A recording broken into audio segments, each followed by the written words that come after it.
All right, this is stoichiometry worksheet number 2. We're going to look at problem number 1. Problem number 1 says, write the combustion reaction to determine how many grams of carbon dioxide are produced when 20 grams of ethene, which is C2H2, is burned in a welder's blowtorch. Don't forget the other product of combustion. For this problem, they don't give you the chemical equation, so we need to write our chemical equation first. It tells you that it's a combustion reaction right there, gives you a little hint. And we know that a combustion reaction is a hydrocarbon plus oxygen produces carbon dioxide and water. In this case, the hydrocarbon that they give us is ethene, so it's C2H2 plus oxygen. Oxygen is diatomic, so if it's by itself, it's always going to have two of them, two atoms together. Combining those two things is going to produce carbon dioxide, CO2, plus water, which is H2O. This equation isn't balanced yet, so we need to make sure that we go back and balance our equation. If you need help balancing equations, please look through your notes and come see me for help, because you really need to know how to do that in order to do stoichiometry. Because this is a combustion reaction, always make sure that you have an even number of water molecules. If you have an even number of water molecules, it's going to be much easier to balance. But you balance the oxygen at the very end, remember. So we're going to go through and do our carbons first.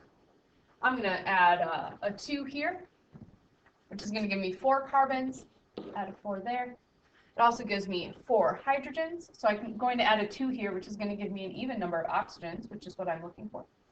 And then all that's left to balance is the oxygens. So I have 4 times 2 in the carbon dioxide, which is 8, and 2 more in the water on the product side. So total, I have 10 water molecules. So I'm going to add a 5 to the O2 in order to make this balance. All right, now that I have my balanced equation, I can go back and see what they're actually asking me to find. It says, determine how many grams of carbon dioxide are produced when 20 grams of ethene is burned in a welder's blowtorch. All right, so I'm looking for the grams of carbon dioxide. This is my goal. I want to find that at the very end. My label should be grams of carbon dioxide. I'm going to start with whatever they give me. In this case, they give me 20 grams of ethene. The beginning of my equation is going to start with 20.0 grams of ethene, which is C2H2. That's how I'm going to start every equation. I'm always going to start with whatever amount they give me. They're always going to give you one amount, so you know where you can start. All right, remember, I'm going from one substance to another substance. I'm starting with ethene, but I need to end with carbon dioxide. If I'm going to get there, at some point I need to use my mole ratio. But not yet. Before I use my mole ratio, I need to figure out how many moles of ethene I'm working with. So I'm going to find the molar mass of ethene, which you should find is 26 grams. So 26 grams of ethene. Remember, the definition of molar mass is how many grams are in 1 mole. So in 1 mole of ethene, you're going to have 26 grams. This is 1 mole of ethene. I put the grams on the bottom so that these units can cancel out. So instead of working with grams of ethene, now I've converted to the moles of ethene. Now that I have the moles of ethene, I can use my mole ratio to change my unit into a different substance, in this case carbon dioxide. So I know on the bottom I need to have moles of ethene, because that is what I already have. That's the unit I want to cancel out. And I'm going to switch it, I want to change it to the moles of carbon dioxide, because that's what I'm looking for. That's my end goal. So my end goal is going to be carbon dioxide, so that's what I want to change to. The numbers for these I'm going to get from my equation. So the coefficients for each thing in the equation tells you how many moles of that substance are in that reaction.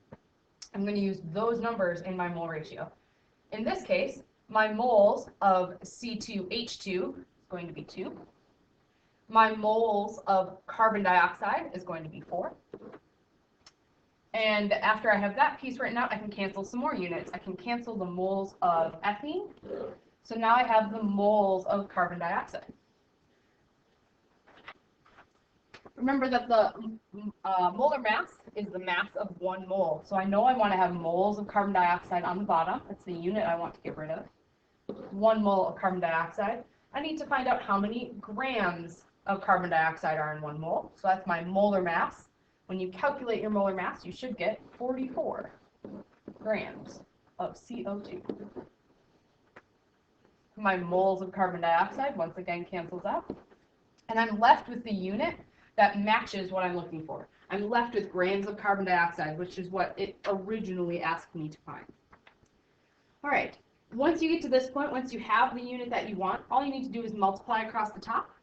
So if we multiply 20 times 1 times 4 times 44, you get something like 35.20. And if you multiply across the bottom, you have 26 times 2 times 1, which is going to give you 52.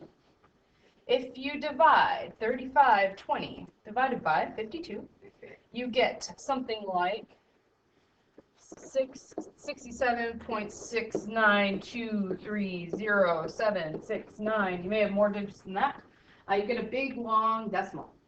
We need to go back and review our sig figs. Remember that the number of sig figs in your answer needs to match the number of sig figs they give you in the problem.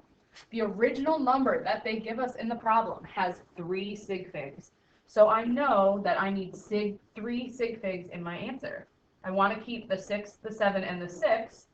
If I look at that 9, it is higher than 5, which tells me I'm going to round up that 6 to 7. So instead of writing 67.69230769, I'm going to round the 6 up and have 3 sig figs in my answer, which is going to be 67.7. I need to remember to put my unit back on there. The unit is going to be whatever unit you ended with after you canceled out everything else. In this case, it's grams of carbon dioxide.